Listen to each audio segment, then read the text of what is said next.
to introduce myself. Stoner Story Witch.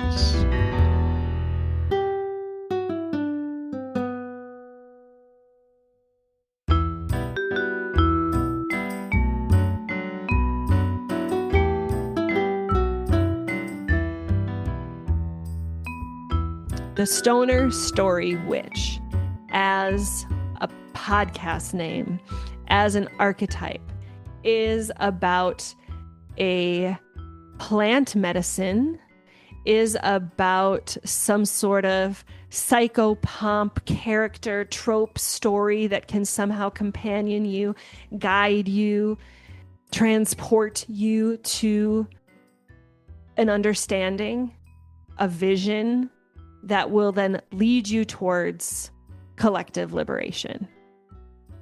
Hello and welcome to the Stoner Story Witch. My name is Kristyn.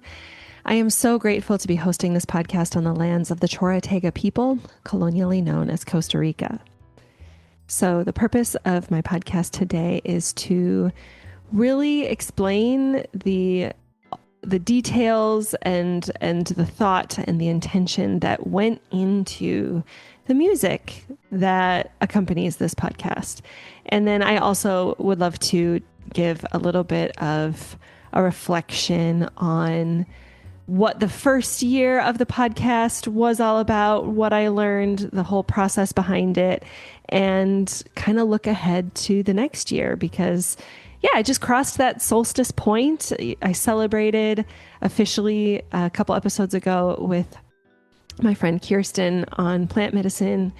And it still kind of feels like I'm in this middle kind of intention setting and kind of reflecting. So I'm going to kind of luxuriate in that as well. So, and because I do try to relate my podcasts to stories, I will say that this is, I believe, my first real Hadestown episode.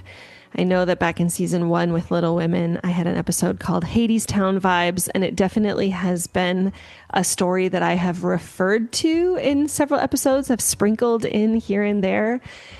This podcast was really inspired by the 2019 Tony Award winning musical Hadestown that I believe is actually going to be made into a motion picture, much like Hamilton.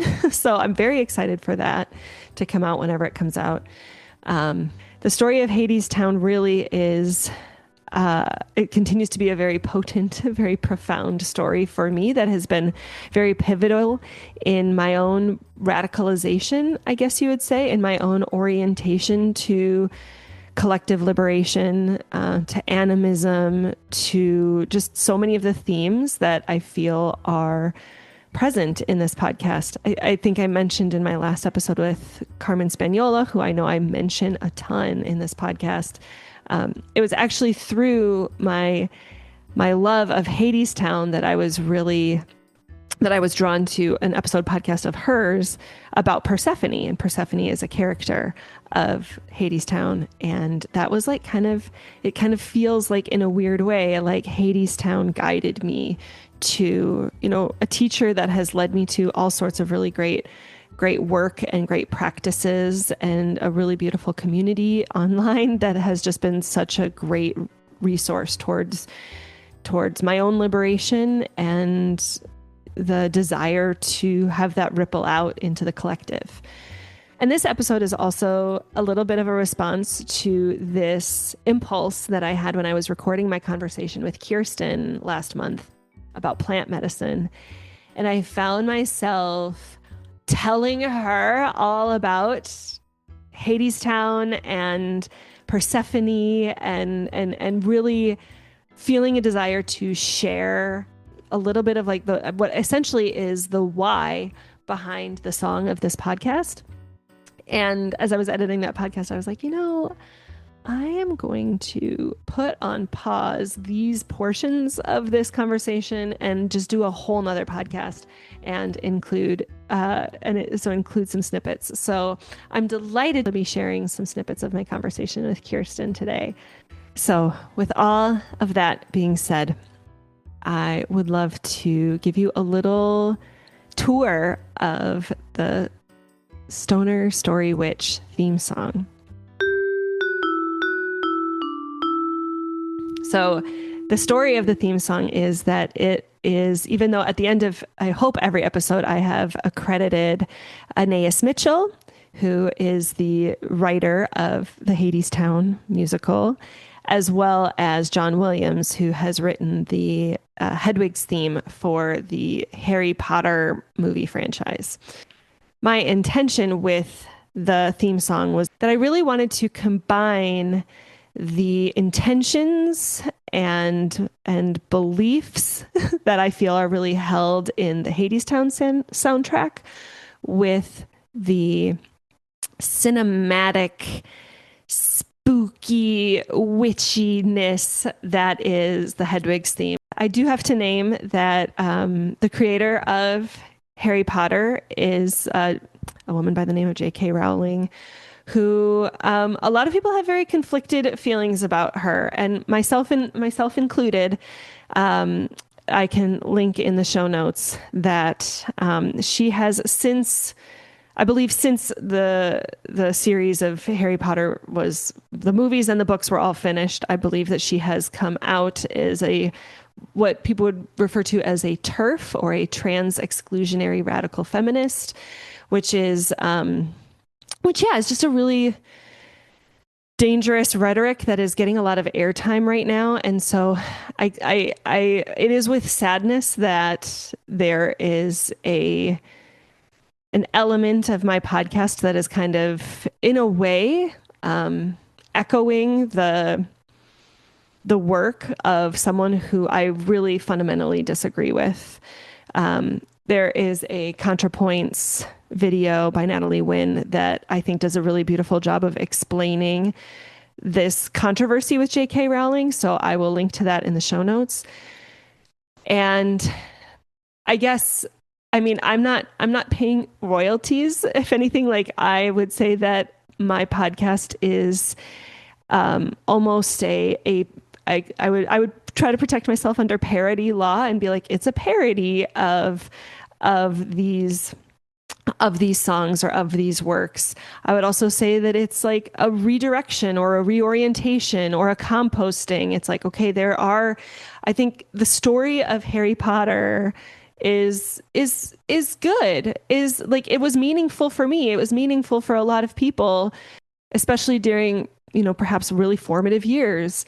And so to, feel badly that these were stories that felt really compelling or resourcing or companioning for me, and to feel guilty about it because of, the actions and words of their creator. I want to remember that stories are an animistic entity unto themselves.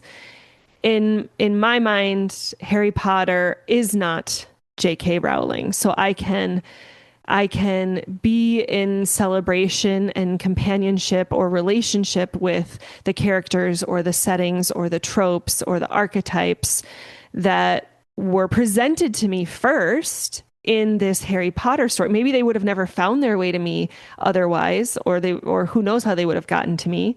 Certainly a lot of the stories a lot of the tropes that Harry Potter has exist in other places. Nothing was really invented. So much of story is about this repetition.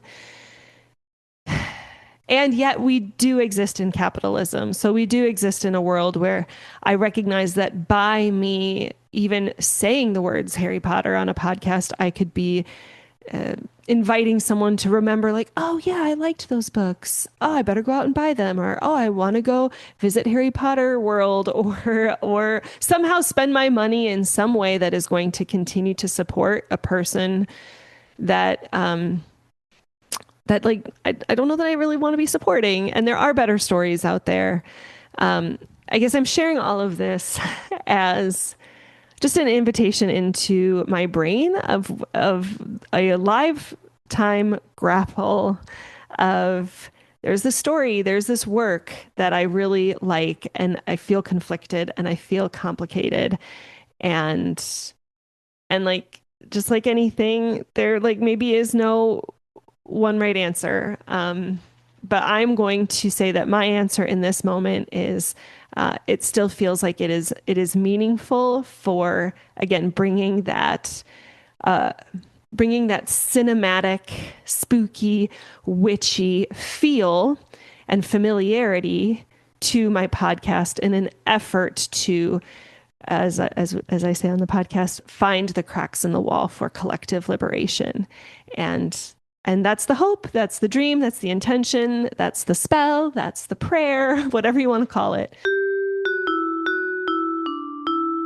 Over a year ago, I had this intention that I wanted to combine these two songs, or actually three songs, which I'll get into. I wanted to combine the songs, some selected melodies, let's say, from Hadestown, and this quality of Hedwig's theme.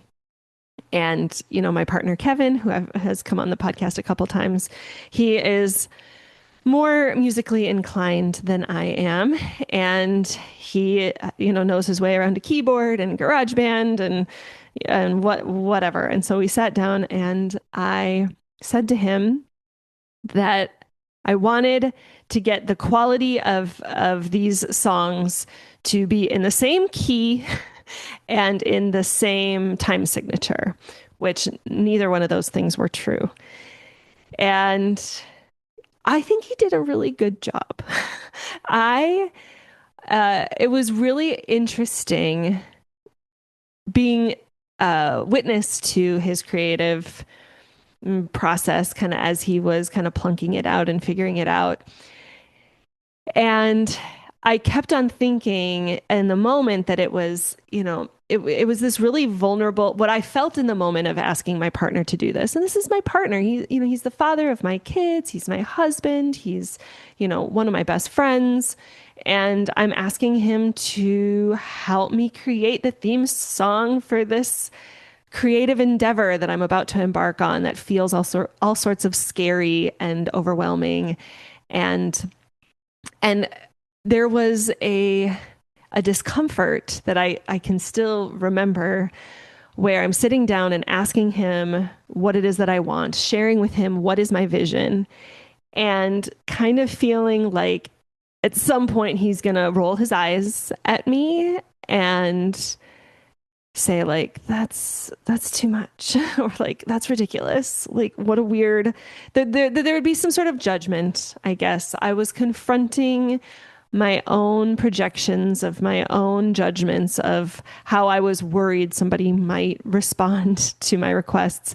And it had a very familiar quality to when I was designing my tattoos with my tattoo artists, with my tattoo artist, Dusty, who it's kind of cool. I had him on a podcast. I forget what episode it is, but I can link to it in the show notes.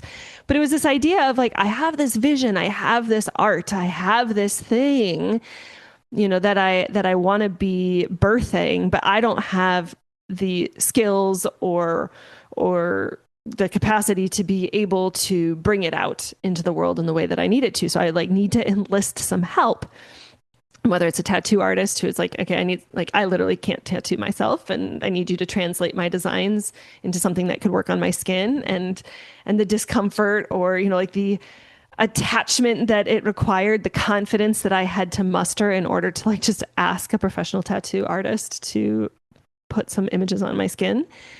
But it was almost the same kind of feeling that I had to overcome, that I had to sit with when I was asking my partner to, okay, here's my vision. This is what I want.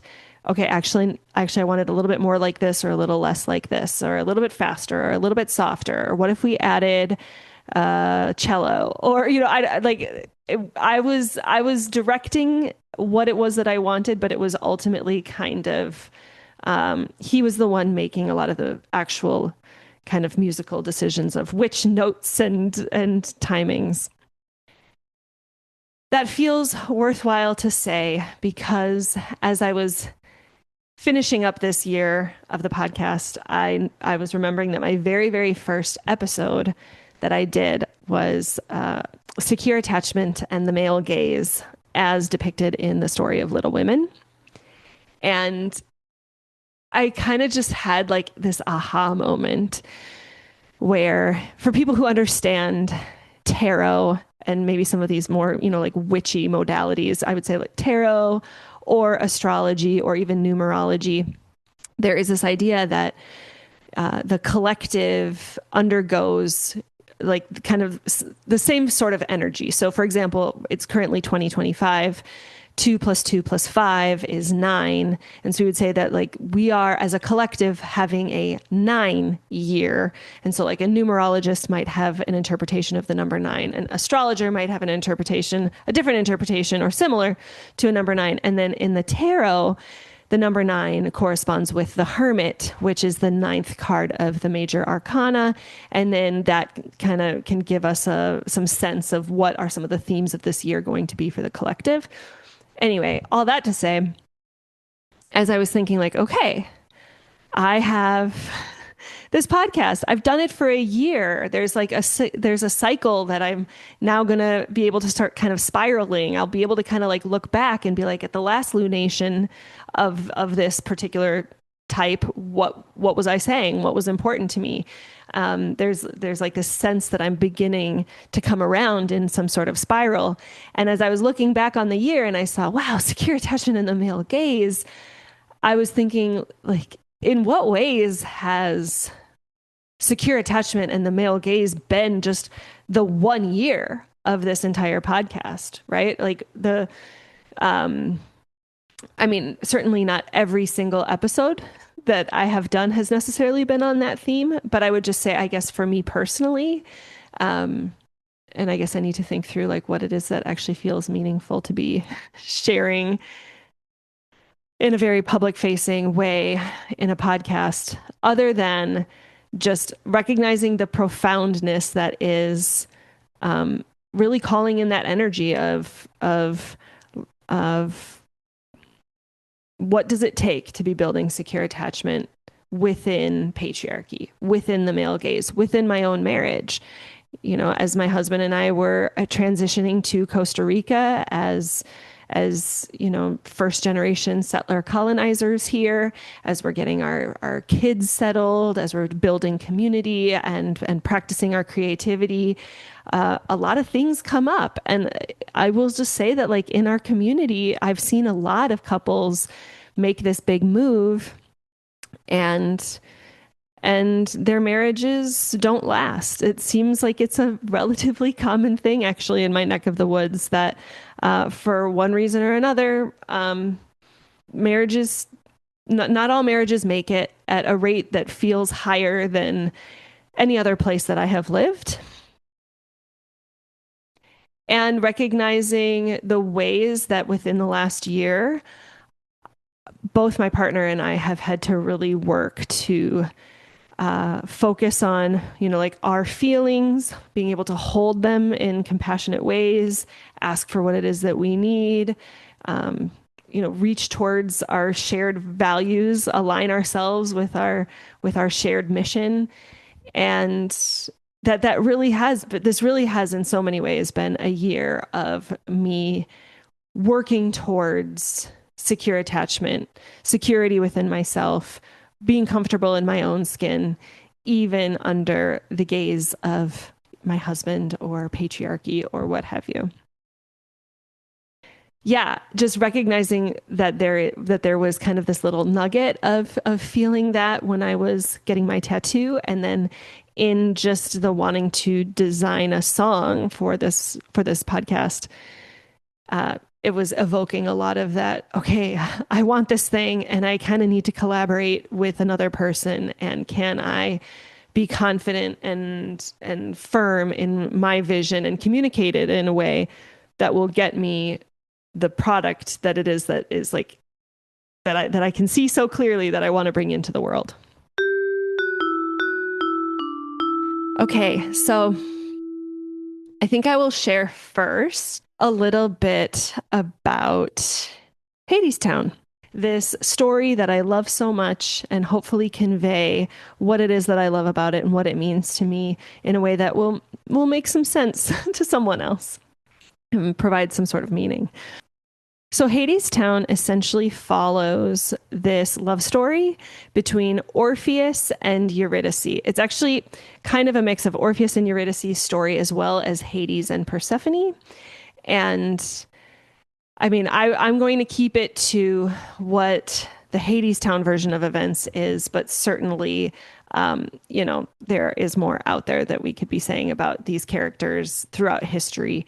Like I say, Carmen Spaniola has one about Persephone alone that I will refer you to in the show notes.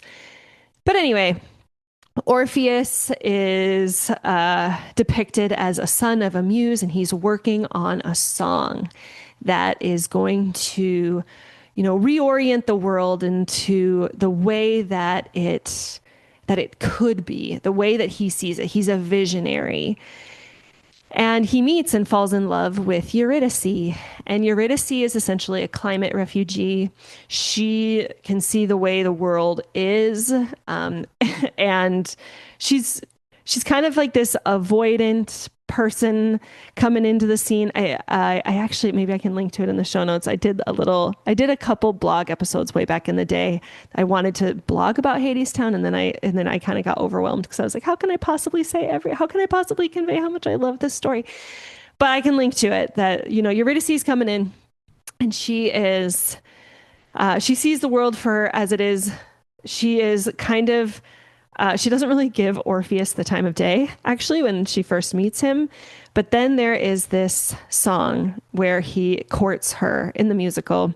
And the song is called The Wedding Song. And it's so beautiful. And in it, she is kind of coming at him with, and I'll do my best to actually sing these things because I do think there's some charm to it. And I have tried asking for the rights to actually play Hadestown. I think, truth be told, I want to be able to get to a point where I can actually get permission to play the songs on the podcast in order for me to talk about them. But in the meantime, I guess I'll just have to kind of sing the little ditties.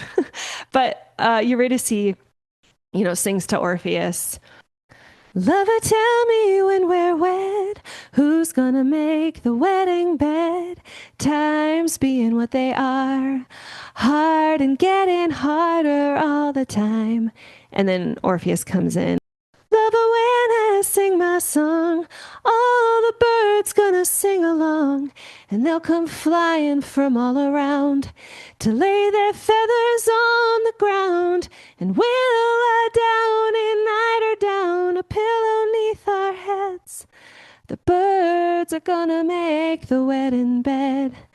And, she says, what are we going to lay upon the wedding table? And he's saying, the trees will provide. She's like, who's going to make the wedding bands? And he's like, the rivers will break their banks for us and with their gold be generous. And I fucking love the wedding song. To me, wedding song is indigenous wisdom, indigenous ways of being. It is a rewilding, a reorienting to a right relationship and reciprocity with the land, where it's okay, if we totally could extract ourselves from our capitalistic conditioning and ways of thinking, we could right now reorient, rewild into this way of thinking, into this way of being. And Orpheus can see it. He can sing it into being with his song. And Eurydice, though, right, she eventually does get on board with him, but she is also rightfully skeptical because she can see very clearly that we do exist in capitalism, that we do exist in a world of greedy billionaires represented by Hades. And she can see that the climate is not the way that it used to be, that the weather patterns are changing and the times are hard and getting harder all the time. And there is that push-pull that is represented between Orpheus and Eurydice. However, the thing that does eventually win Eurydice over is Orpheus's melody. The song that he is working on, that's going to bring the world back into tune, back into time, and all the flowers will bloom. It is like this. It is the symbol of his song to me is his vision, is collective liberation, is healing, is there are so many things you could put onto this song. And his melody essentially just goes,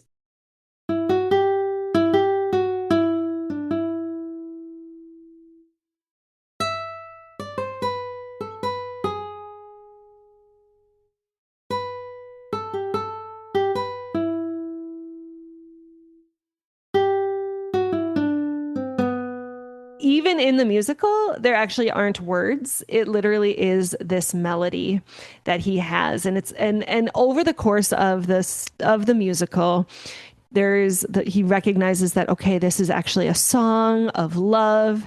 It's a song of the love between Hades and Persephone, the love of the gods.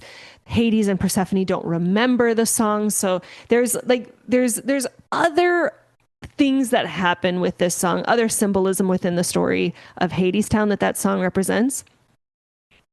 But when Eurydice is actually overtaken by an extreme climate event, and she goes, quote unquote, down to Hadestown, which is to say, she goes 6 feet underground. She dies. And Orpheus travels to the underworld to try to rescue Eurydice. He goes to Hadestown to try to get her back. That part of the musical is the song Wait for Me. And he's traveling. He's trying to get there. And he hits a point where there is doubt that kind of comes in, as depicted through the Fates. And the Fates come in and they're singing to him, "Who are you? Where do you think you're going? Who are you? Why are you all alone? Who do you think you are? Who are you to think that you can walk a road that no one's ever walked before?" And it's in that moment that he sings his melody. La la la la la la la la la la la la la la la la la. And then he sings, "I'm coming, wait for me. I hear the walls repeating, the falling of our feet, and it sounds like drumming. And I am not alone. I hear the rocks and stone echoing our song. I'm coming." And he follows her. And I love that. This is important, that he is singing this song and the walls, the rocks and stone are echoing his song. And when he gets to the underworld, there is this question of like, how'd you get beyond the wall? I sang a song so beautiful. Stones wept and they let me in, and I can bring us home again. And so he's down in Hadestown, and he is like, "Come on, you ready to see? Like, let's go. We can do this." And ultimately, turns out like she has actually signed her soul away. She has agreed to work for Hades, but it was under, kind of like false terms. She didn't read the fine print on the contract kind of thing. And now she's kind of stuck. And so that is the last scene that we see. We see that Orpheus is traveling down to go find Eurydice. And we see that Eurydice is being taken by Hades to go sign the papers. So she has arrived in Hadestown, and they step into his office, and Persephone comes in. And Persephone is Hades' wife. She's now back in the underworld. It's now wintertime. And she says to the audience, "Anybody want a drink?" And then it's kind of this like funny line because it's the moment that brings us into intermission. And it's important. I have to say this. I'm just remembering that Persephone can talk to the audience. Persephone and Hermes are the only characters that I can think of that really sing to the audience, that really kind of talk to the audience. Hermes is the narrator, and he is an active participant in the show as well. He engages a little bit with Orpheus as well as some of the others. And it is because they are psychopomps, because those Greek mythologies, it's because in those mythologies, Hermes and Persephone could travel from the underworld to the land of the living and back. And so there's some quality that I just also really love that, okay, like the narrator can kind of talk to us and also participate in the play. And then we have Persephone that is not just in traveling within the worlds of the musical itself, but is also like literally telling the audience like, hey guys, you want a drink? And then like inviting you to like go out and visit the concessions and then come back. And then what's cool is that when Act 2 begins, it is a song with Persephone singing to the audience. And this is where the words of my podcast song come from, of Our Lady of the Underground, which begin with, again, Persephone coming out. She's the only one on stage. There's nobody else on stage. Anybody that she is talking to she's making eyes with somebody in the audience. And again, I feel like this is so important. So she comes in, the first words is an echo of what Hades was telling Eurydice, which is step into my office. And the music starts playing and she sings, I don't know about you boys, but if you're like me, then hanging around this old man hole is bringing you down. 6 feet under, getting under your skin. Cabin fever is a setting in. You're stir crazy, you're stuck in a rut. You could use a little pick-me-up. I can give you what it is you crave. A little something from the good old days. I got the wind right here in a jar. I have the rain on tap at the bar. I got the sunshine up on the shelf. Allow me to introduce myself. Brother, what's my name? My name is Our Lady of the Upside Down. And by the way, she's not singing that. They're like singing it, right? So it's a call and response. Brother, what's my name? Our Lady of Ways, Our Lady of Means. Brother, what's my name? I'll tell you my name. Persephone. And then she keeps singing like, come here, brother. Let me guess. It's the little things you miss. Spring flowers, autumn leaves. Ask me, brother, and you shall receive. Or maybe these just ain't enough. Maybe you're looking for some stronger stuff. I got a sight for the sorest eye. When was the last time you saw the sky? Wipe away your tears, brother. Brother, I know how you feel. I can see you're blinded by the sadness of it all. But look a little closer and everything will be revealed. Look a little closer and there's a crack in the wall. And so then she says, there's a crack in the wall.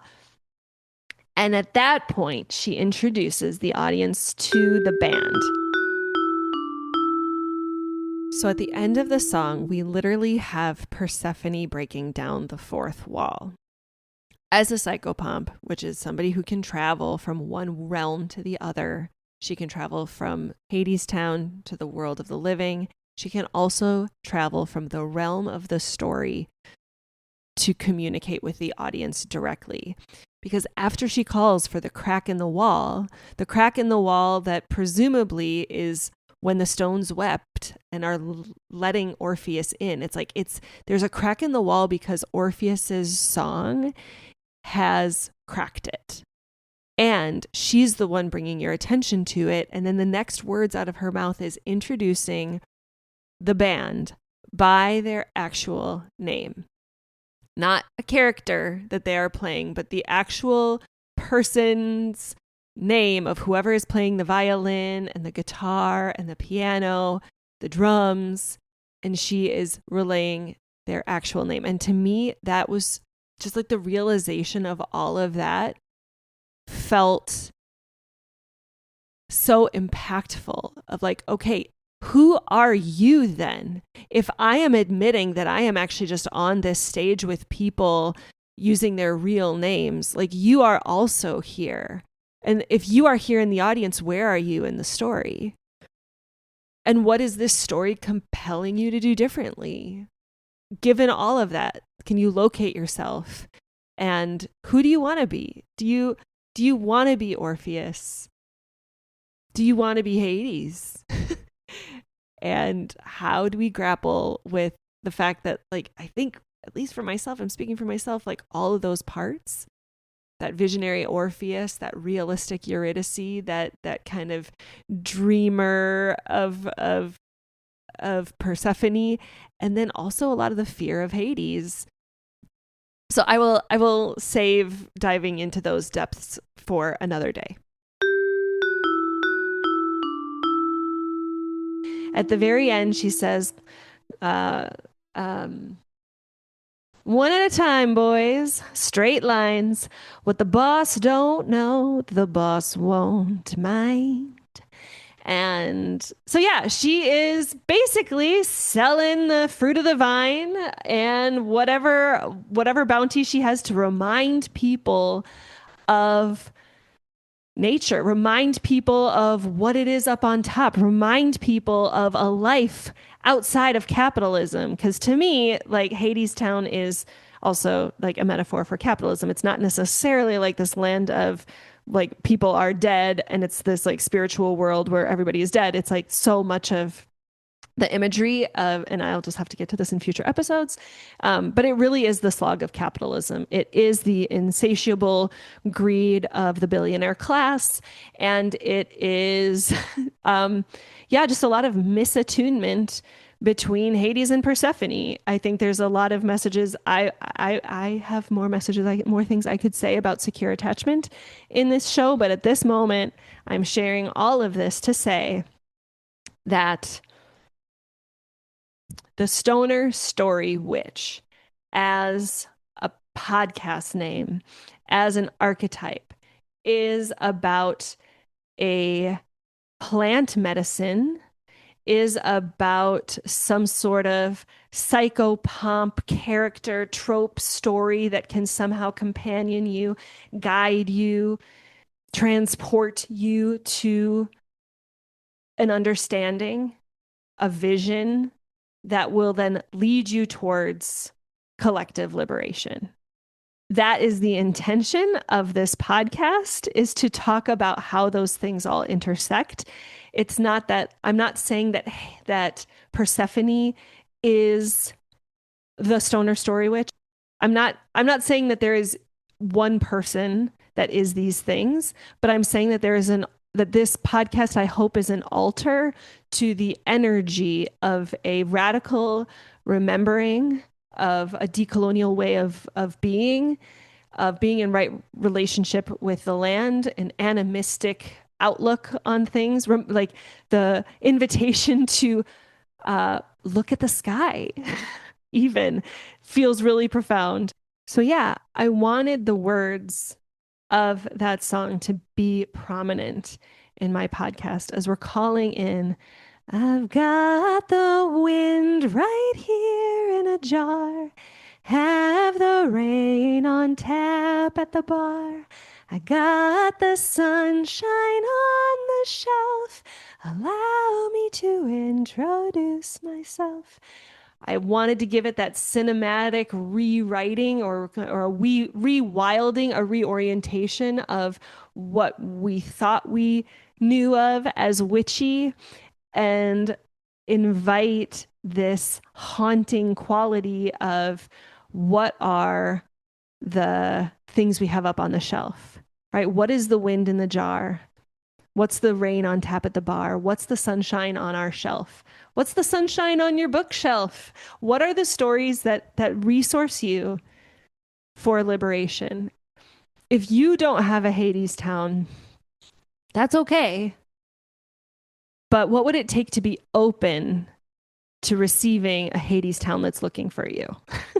And like, so for me, it is the stoner story witch. It is a critical analysis of the world that we live in, the Eurydice that looks in and say like, hey, y'all, capitalism is real and it's here and it's existing in these ways.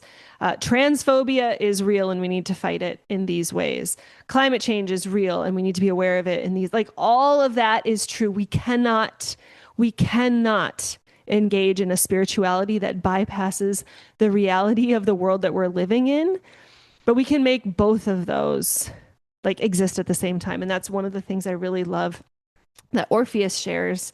And I'm just bopping all around this musical now. But when in Act 1, when Persephone comes back to the land of the living from the underworld, there is this joyful song called Living It Up on Top. And at the end, of it, they're asking Orpheus to give a toast. They let the poet bless this round. And in the original New York Theater Company recording of this musical, Orpheus has this blessing of, may the world we dream about be the one we live in now. And then for Broadway, it got transitioned from let the world we dream, or to the world we dream about and the one we live in now. And I never really liked the second version. I was like, man, why did they change it? I prefer the old way better. I found some interview with Anais Mitchell or read something that she had written or said where she said that she kind of like she got outvoted, that she also preferred the original. And I felt so like justified in my preference for him not creating this like binary, this like false dual, like to the world we dream about and the one we live in now. It's like, no, it's may the world we dream about be the one we live in now. It's like, let's co-create the world we would prefer. And that just feels so powerful. And I prefer that as a spell or a blessing or whatever. And so that is the power. And at the end of the whole musical, I mean, Orpheus does not succeed in his mission. Hades makes him, he says he and Eurydice can leave so long as he doesn't look behind, and he does. And we're left with, like kind of the sadness that it didn't work out this time. However, Hadestown opens and closes with this invitation to sing an old song again and again, right? The song, the musical actually opens with this refrain of, it's a sad song, it's a sad tale, it's a sad song, and we're gonna sing it again. And they sing a refrain of that at the very end, right? So we see that there is this sadness. We see that Orpheus doesn't succeed, and yet it's like, all right, we're gonna sing it again as if it might turn out different this time, right? We learned that from a friend of mine, and the invitation is we're gonna keep singing it. We're going to keep singing it. We're going to keep trying. And then there's a curtain call, and there is, it kind of harkens back to Orpheus's toast of Persephone, except it's Persephone and Eurydice are raising a glass to Orpheus, and they're singing, some birds sing when the sun shines bright. Our praise is not for them, but the ones who sing in the dead of night. We raise our cups to them wherever they are wandering alone upon the earth. Let all song, follow them and bring them comfort. Some flowers bloom where the green grass grows. Our praise is not for them, but the ones who bloom in the winter snow. We raise our cups to them. We raise our cups and drink them up. We raise them high and drink them dry. To Orpheus and all of us. Good night, brothers, good night. And I am looking around and I don't have The Flowering Wand by Sophie Strand handy. But she has said, and I will link to it in the show notes, I'm sure, that Orpheus, when you are actually rewilding or restorying the Orpheus story, it isn't so much that he is a character. It is that Orpheus is a title. Orpheus is someone who is singing that story, someone who is sharing the story. So it's not so much that Orpheus is a singular entity, but like a role that takes place in a certain context. And so to me, Hadestown really is an invitation of where do you see yourself in this story and how can you be an Orpheus? What if you locate yourself in the story and if you can locate that story in your life, who are the characters that inspire you? What are the things that they are doing? And what does it actually take for you to be able to proceed that way in your real life? Because stories are radical as fuck. And I will die on that hill. I will fight that battle tooth and nail. And my hope, my dream in this podcast is that the world we dream about can be the one we live in now by igniting our Orpheus. Everybody's Orpheotic role in their world. And to me, that is the symbolism of Orpheus's song that is played throughout.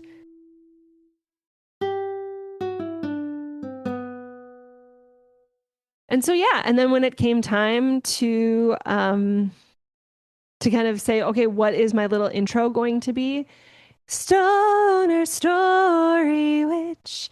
Wanting it to have a little bit of that vibe, the ethereal, spooky, witchy, cinematic vibe of Hedwig's theme, but really holding the intention of there is this Orpheotic song that we can all be singing. We all have our role. We all have this song that we can be singing in our own way.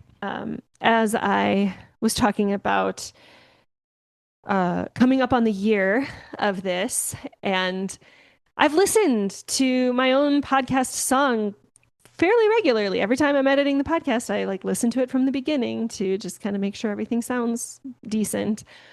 And I had gotten some feedback from people who are like, oh, I can't actually understand the words. Great. And, the more I listened to it, there was a part of me also that was like, yeah, I maybe could have taken a bit of a bigger breath. I could have done it a little bit better. And yeah, as I was coming up on the year, I was wondering what it would look like to update the song that I have, and like what might that look like to kind of honor that it's like, okay, I'm happening upon my second year. Do I fix, I guess was the question, do I fix my song? And so I thought about it. And one day I just sat down to just record a couple versions of just, okay, if I were to re-record it and then maybe I can think on it and see about like adding a harmony or something like that. But my original intention was to replace the original audio. And then somehow I had the idea of like, what would it just sound like if I created a second track that I don't actually delete the old one, but I add this new one to it and had it just kind of be two voices in unison. And I really liked it. And again, it wasn't my intention when I was even recording that second track. But then once I heard it, I was just like, but then once I heard it, I had this just realization that I I don't want to replace the old me who started this podcast and yeah, maybe was not as confident, maybe didn't have the security, didn't really know what the fuck she was doing. I don't know that I still really know what I'm doing, but like I've got a little more confidence in just playing around anyway. But like, how is my voice any more worthy than hers? She did a lot of work to get me here. And so I want her voice to still be here, but I am a different person now. I do have more experience. I have over 27 episodes under my belt now. So like how do I celebrate that I'm growing and changing and how do I reflect that I'm now in this like second year cycle. I don't know how sustainable it will be. I don't know how many years I'm going to really do this podcast, but I love the idea of like, okay, what might it look like to kind of amplify that there is a building or a growth that is happening as well. And yeah, just that invitation felt really lovely. And so I wanted to name that for people who have perhaps noticed that since the solstice, my intro song is a little bit different. And that is the how and the why. I hope that I explained that well, the how and the why behind that. And so now I just kind of want to give a little bit of a process update and a little bit of like a looking back and looking ahead as I'm still kind of in this little bit of like a solstice time. It's early July and yeah, gearing up for kind of our summer break. Kids get out of school a little. Our kids get out of school a little bit later here, and then yeah, we're going to be visiting some family. Uh, and so yeah, just gearing up for what are my intentions for when we return.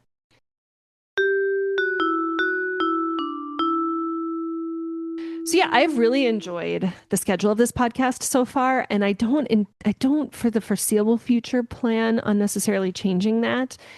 It feels meaningful to be honoring the cycles of the sun and the moon in relationship to the earth by releasing a podcast for every full and new moon and taking a break for eclipse seasons. It feels like it's nice to just kind of be in a practice and it's a little bit of an imperfect practice. I have definitely had to overcome some of my perfectionist tendencies of wanting to make sure things are, what feels like perfect before I release them. And every time I click publish, it just feels a little more like a little trust fall with the universe, a little more free, a little more just willing to be like, okay, maybe something I said was, maybe I really fucked up the editing or said something that I like didn't quite catch was like insensitive, but like, what would it look? But like, I trust that I could be in repair with any listener that would like reach out to me and share what they would need to share. So while I've really liked that schedule, I also am thinking that for next year, it might be kind of nice to also somehow invite in more spaciousness so that I can be writing. I think I've mentioned a little bit here and there on the podcast, but I am working on a fan fiction novel off of a popular romantasy series that I don't think I'm quite ready to go into yet, although I'm sure people could probably guess. This fan fiction practice feels like feels very similar to how sourdough felt before. Like, I don't know how to make sourdough. This feels really intimidating and scary. On a much smaller level and smaller turnarounds, the amount of time it takes to attempt a loaf of sourdough is a much shorter generation than a podcast episode, and a podcast episode is a lot less than a novel. So it's like, holy shit! Like it is the leaps are getting farther apart over more treacherous water. But I have a framework now of like, okay, I can make sourdough and it can feed myself and my community. And that continues to be a practice that is really nourishing. I have my sourdough swap that is like now over 50 people that has turned into an offers and needs exchange that continues to be work that I am doing in the world that feels meaningful. That, of course, is not compensated in capitalism because we don't want people to be surviving in creating like mutual aid. So this is like a work that feels meaningful to me.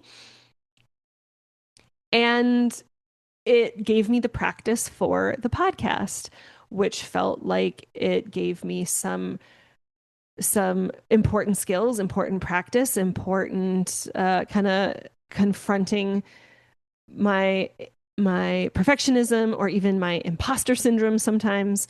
And now I want to be bringing a book into the world that really feels like it's begging me to write it.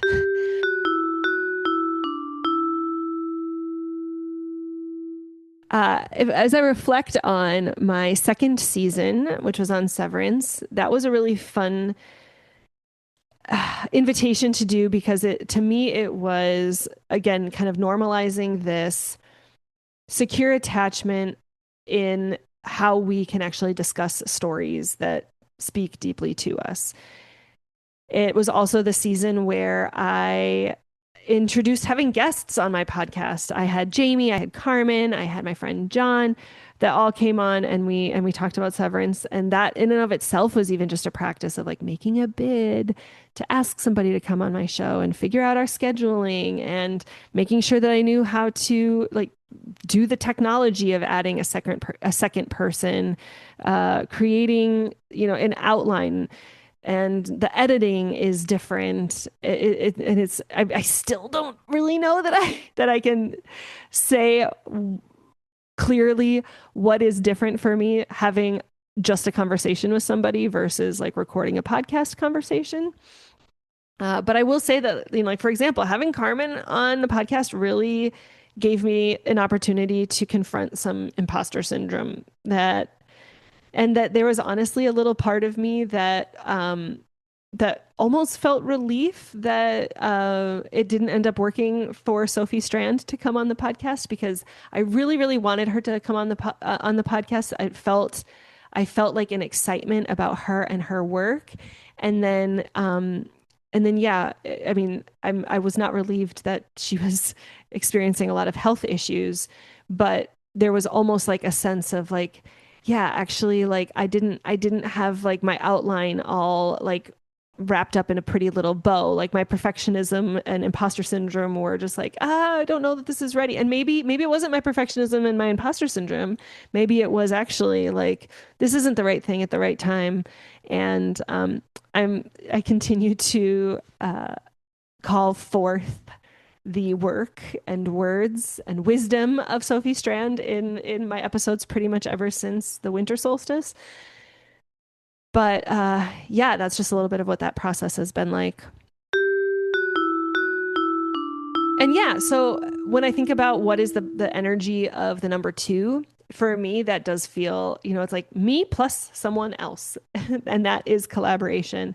I am working in a writers group, kind of collaborating with other folks that have creative work that they're trying to put out into the world, and just kind of be walking along someone else who's kind of in the same boat.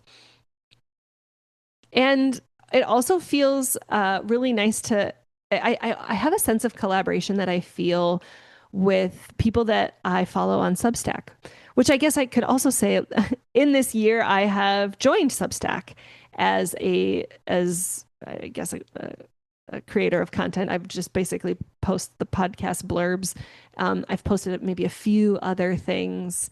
But I've been thinking like, okay, what might it look like for me to just do a couple of shorter things that are just writing, that are not the full pageantry of a podcast episode, and putting it on Substack. And what has felt really interesting is the number of times that like I'm feeling a vibe, or there's a certain theme that is resonating with me. And then somebody that I follow on Substack, it posts a thing that I then see in my inbox, and it's like my breath is taken away. Like, oh my gosh, like, were you in my Soma and like writing for, like, you are writing so beautifully the words that I have not yet been able to like put to paper or to microphone. And so anyway, there's like a part of that feels like community, that feels like collaboration, even if maybe at this point it still feels like it's kind of a parasocial relationship. But anyway, but it does feel lovely, and being able to reach out to people on their Substacks and being like, wow, thank you. This was really profound. This was really meaningful. It mattered to me. Because there's a little part of me that actually kind of knows what it is to see that people are listening to a podcast and not always getting feedback on what it is that people are thinking about it. What's it causing them to reflect on? What are their thoughts? What are their curiosities? What are their connections? I am I'm always so curious, and it does feel really nice when I get that information from folks, when I get that contact.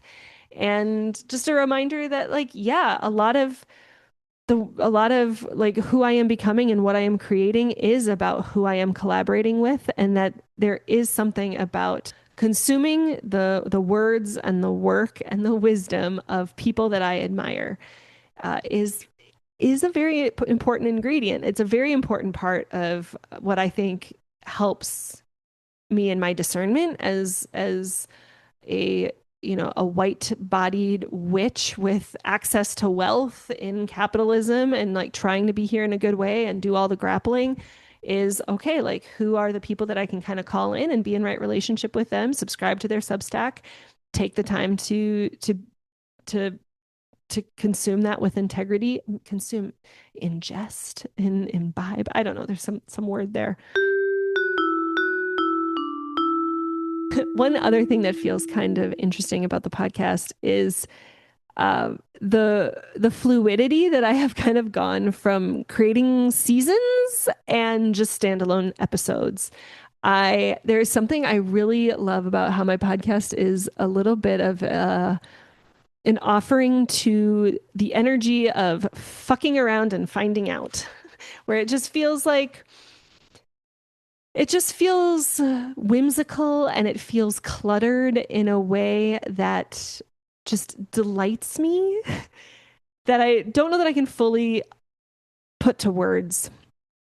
But it feels like trust, and it feels like it's a devotional practice.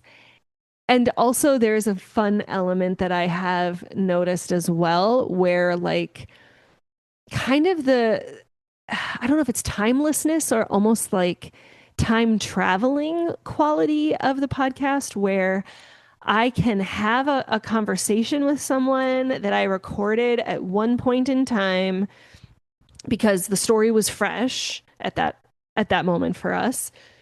But because I have other things going on in my life or other podcasts that I've already set to record, it's like it kind of sits on ice for a little while until I finally get around to listening to it again and editing it and getting it all ready to publish. And kind of like the energy that has, like, that there is, I mean, even right now, I'm recording this episode the day before the full moon in Capricorn, which is to say that it's July 9th right now. And tomorrow, my episode with Anna comes out. But I recorded that episode like 2 months ago. And there were things that were personally and kind of communally coming to the forefront of my awareness and my attention, where I would think to myself, like, oh gosh, like, I'm so glad that I had this conversation with my friend Anna. There would be just like little nuggets of things that like she said, or just like, the breaths that we just both took together around like this intention. And there's something about just the pageantry and purpose of coming together to speak into a microphone to talk about this topic, this story, whatever the thing. I mean, I'm saying Anna as an example, but I have to say that this is a fun little emergent quality of what it has been like to actually be recording a podcast. I know this is like this is an interesting little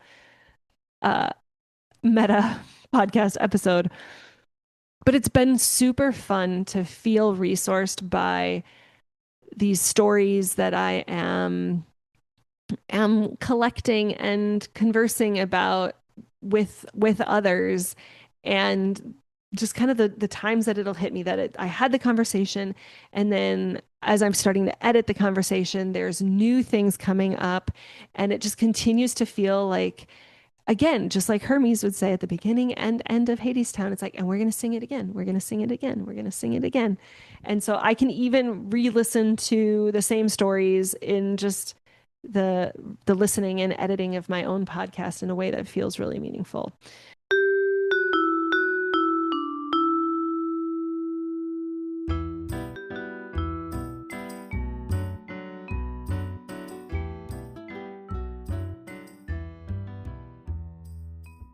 So if I were to look at the song of this podcast as an altar, I would say that by invoking the words of Persephone from Hadestown, it is a fleshing out of this kind of a little bit of this. It's an invoking of a stoner story witch archetype, which is to say that through plant medicine and companioning of stories, we can discover the cracks in the wall of liberation.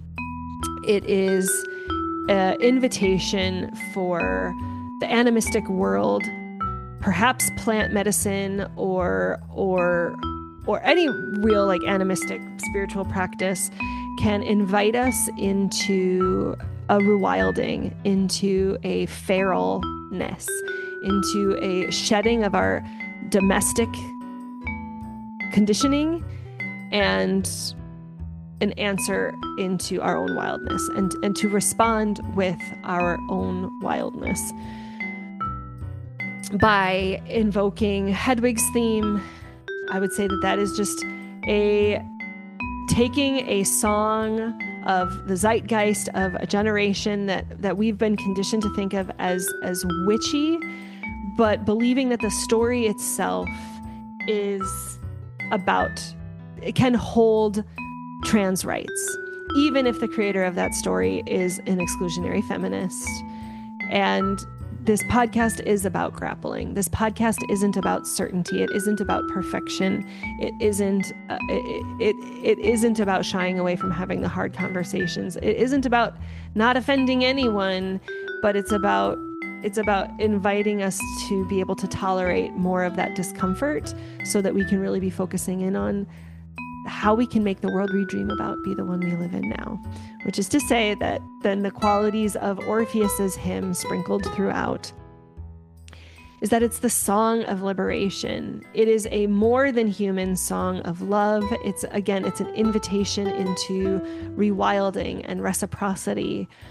It's the belief that every creative believes themselves to be working on a thing that has a potential to change the world.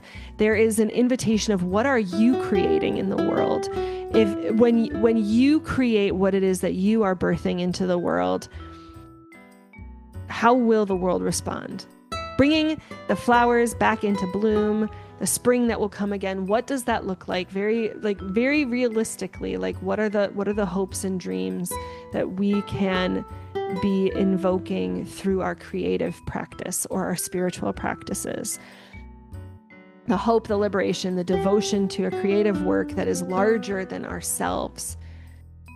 I believe that really all good stories have some hymn of Orpheus hiding, and yet there is this Hades-like force. Sometimes it's internalized, sometimes it's external, that we have to trudge through in order to allow us to actually hear it, to feel it, despite all of the ways that capitalism can still rig it against us. So again, Hadestown as a play is about the futility. It's an old song, it's a sad song, and we're going to sing it again. I believe that if everyone took a story that they loved, that they and had a loving and caring friend or even group of people to witness them as they invite that story to work its way into their life through some sort of framework of embodiment or integration and witnessing, I really believe that we can create a liberated world. And yet, Hades requires that we walk alone, that we not look back. The way that capitalism wants to isolate us, so we do need to have animistic practices. We need to build the muscles of our secure attachment so that so that I can be on my own liberatory journey alongside others who maybe are not yearning for liberation in the way that I do. The doubt inevitably comes in. It can be so fucking lonely. And oh my God, there is an abyss of content. There is an ever-growing abyss that is now being flooded with AI-generated stuff.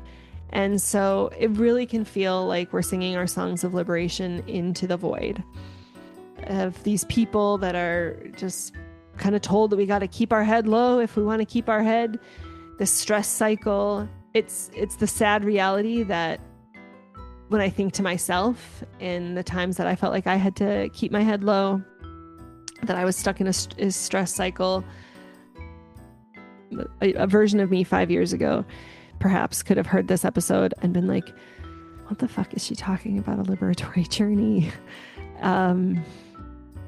The ways that I had convinced myself that I had to be stuck in a certain way, that I had to keep my head low, that I had, responded to patriarchy by keeping myself small. I was responding to capitalism by not even asking myself, like, when will it be enough?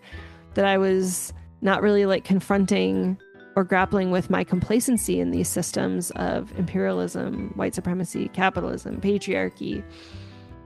And I do want to make space for that. Like, there is no blame, no shame for folks that are not embarking on any sort of liberatory journey. It makes so much sense.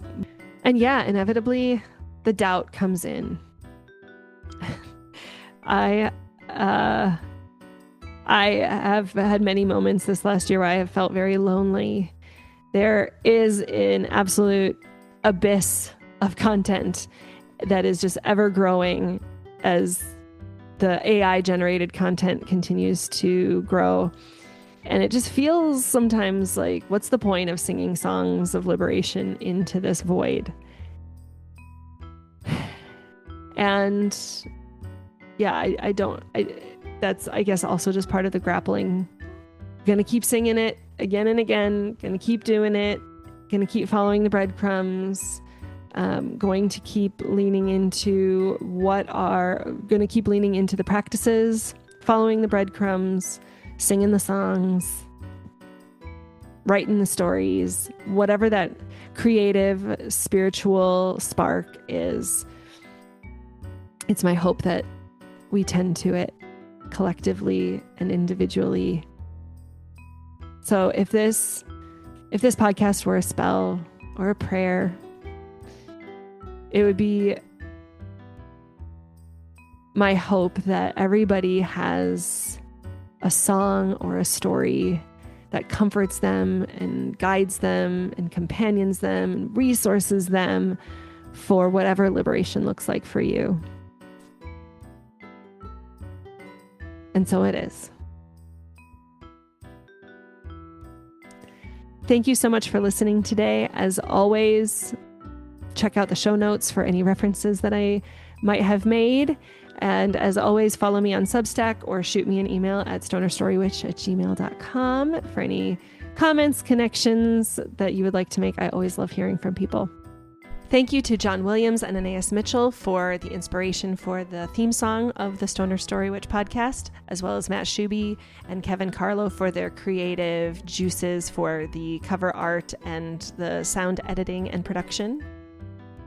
And with that, I will leave you with my quote from Rev Angel Kyoto Williams that says, "Love and justice are not two. Without inner change, there can be no outer change. And without collective change, no change matters." Take good care, everyone. Bye for now.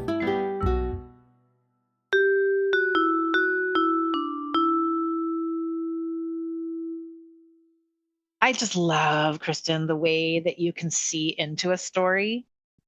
And what's really occurring to me in this moment is that the storytellers, the story writers, the people, and the ways that stories come into being. And I'm just thinking about all the creatives and visionaries out there who bring stories into the world. And there's Mhm. such a subtle, subversive way of helping us to see things beyond our sort of maybe limited or conditioned ways of thinking. Mhm. I'm actually just kind of realizing, I think, like, in some ways, I'm such a cynic about the dominant overculture that I feel like it's pervaded itself through so many of our stories. Yeah. And what you're helping me to realize is that in some ways, I think the way to honor these stories is to see them through the lens of like who was creating them and what were they trying to do. Mhm. And I think that relates to plant medicines because well, first of all, we know that a lot of the stories in the world were probably written by people who were on psychedelic plant Yes. medicines. Yes.